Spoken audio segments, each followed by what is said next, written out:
If you've been paying attention to the gaming industry at all, then you know that overhype is incredibly common. Now, this isn't exclusive to video games, but there's something more gut-punching about a terrible video game versus a terrible movie or TV show. You buy the game, go through the anticipation of downloading the game, and then you have to set aside time for yourself to actually enjoy the game, which can be hard to do if you have a job or a family. Then once you go through all that hassle, you see this.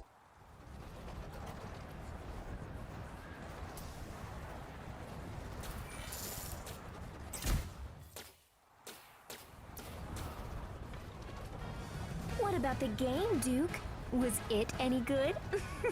Yeah, but after 12 fucking years, it should be.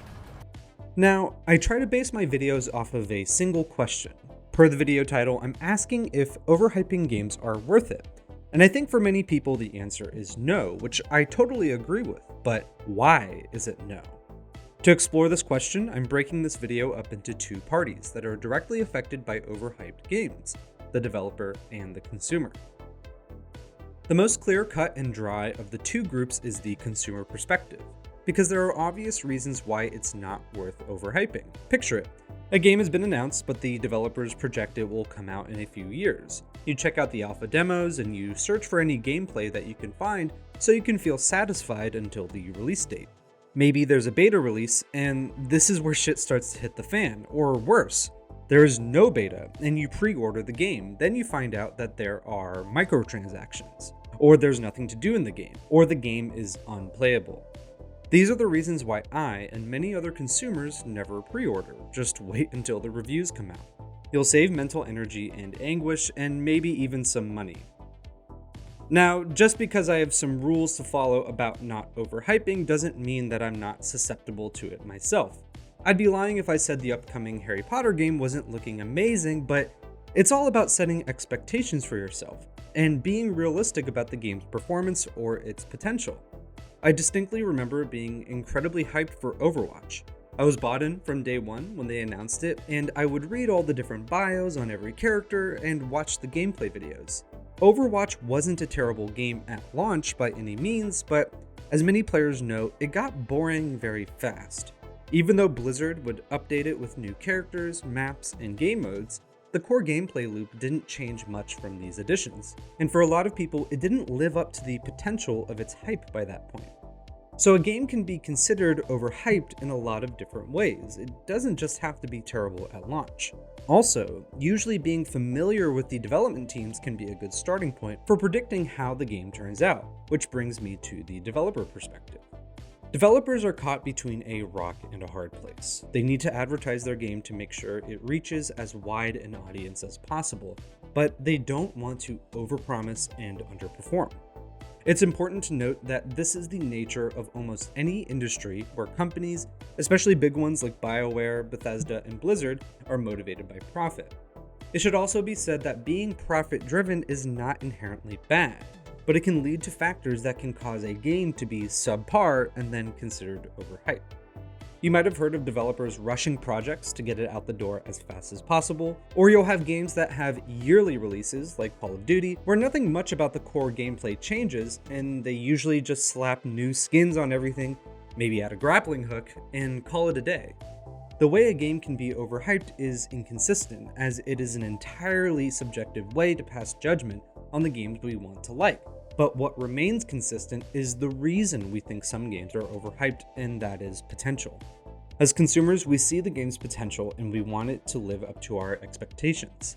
This is what I was touching on earlier with the idea of overpromising and underperforming.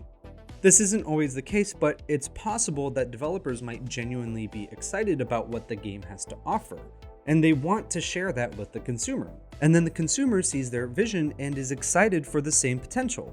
But for various reasons, like poor performance, or gameplay wasn't as promised, or developers haven't provided new content to keep the game feeling fresh, then this is where we start to feel like maybe the game wasn't what it was chalked up to be.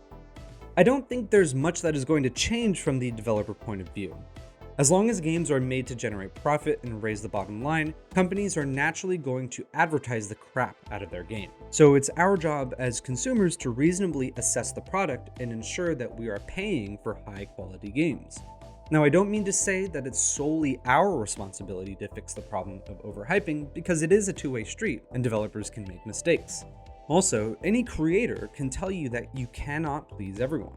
So as much as we might want developers to listen to the fan base, it can be difficult to gather suggestions when you have millions of people screaming at you on Twitter or Reddit, and easier to just shut it out and focus on making the game. But there is a clear difference between an honest mistake and bad intentions. What do I mean by bad intentions? Well, look at EA. This is an organization that has been labeled as the worst company in America multiple times by many different outlets. There's even an entire Wikipedia page on criticisms surrounding the company. One of their worst moments was when they made Star Wars Battlefront 2, a game franchise that has intense nostalgia surrounding it since the original Battlefronts that came out on PlayStation 2, and EA created a hero/cosmetic progression system that you could either play the game and get more items as you play, like most games, or you could pay for loot boxes to get these items. Your rewards could be anything from cosmetics to power-ups and even playable heroes. At first, they intentionally made the progression system incredibly difficult and arduous to get through in order to entice players to want to pay for the loot boxes. And even then, there's no guarantee that you're going to get the things you want since the loot is randomly generated. EA received intense backlash on social media and even responded to a Reddit post that was criticizing them for paying $80 for the game only to have Darth Vader locked. EA's response was gold in the most sinister sense. They said, quote, "The intent is to provide players with a sense of pride and accomplishment for unlocking different heroes." On face value and without context, there's really nothing wrong with this statement. I think generally, it's okay if developers want to gate content in order for players to play the game fully and appreciate everything it has to offer, and games like Smash Bros. Do this all the time. But in a competitive multiplayer game like Battlefront 2, the developers had effectively created a pay-to-win system that consumers were not privy to prior to purchasing the game. The most notorious example of overhype, though, is probably the most recent. Cyberpunk 2077 was announced in May of 2012 by the developer CD Projekt Red, famous for making the Witcher game franchise. This game was essentially gearing up to be a complex RPG with endless amounts of decisions that are up to you and can affect the outcome of the game, enticing players to go back to the beginning and take on a whole new role. And it gave you endless options for killing NPCs. The trailers looked fantastic and cinematic. The promise of an entirely new world with a popular genre was exciting millions of fans, and CD Projekt Red had the reputation they garnered with the popularity of The Witcher 3. What could possibly go wrong? It turns out everything.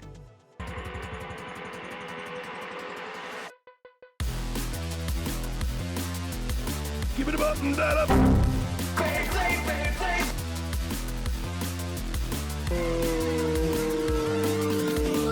You done fucked it up!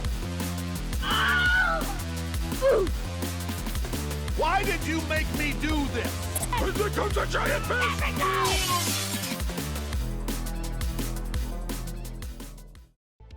This is all to point out that even companies that have made good games can screw up. So relying on the fact that they have a good reputation isn't always the best indicator. And we see this many times with companies that have made good games in the past, like with BioWare when they made Mass Effect Andromeda, or Blizzard with any game that came out after 2014. When we see these catastrophic failures, often companies have to go on damage control. CD Projekt Red has promised they're going to issue major updates to the game to make sure it's playable and working right, and over a year later they have delivered on that promise in an attempt to salvage their reputation. The most notable example of this turnaround from flop to bop is No Man's Sky by Hello Games. No Man's Sky is a survival game with a procedurally generated universe, where the goal is for players to reach the center of that universe. Leading up to launch, founder of Hello Games, Sean Murray, was seen as the hype man for the game, and made promises about multiplayer and other gameplay aspects that were not seen at launch. Some people might expect things that aren't in the game, you know? This caused many players to feel resentment towards the company, especially Sean Murray, for hyping up a game to be something that it's not. But they were able to turn it around, and they adopted a new marketing approach of basically just staying quiet during development and then announcing the release of new content shortly before it releases so as to avoid the hype train they lost control prior to initial launch. I would say that now, No Man's Sky is an incredibly unique game that matches the initial intent of what it was supposed to be, and Hello Games has successfully gained the trust of their fan base with new and free DLC to both draw and retain players. The bottom line to why overhyping games is bad is because ultimately people don't like being lied to, especially when it comes to video games where it is seen as a form of escapism. People live hard enough lives these days, and video games provide an avenue of comfort and safety while still providing a challenge and goals to set forth. Nobody wants to set aside time for games that you have to pay more money in order to win, on top of a $60 price tag. Nobody wants to set aside time for unplayable games after seeing years worth of stellar looking gameplay demos, and nobody wants to be lied to.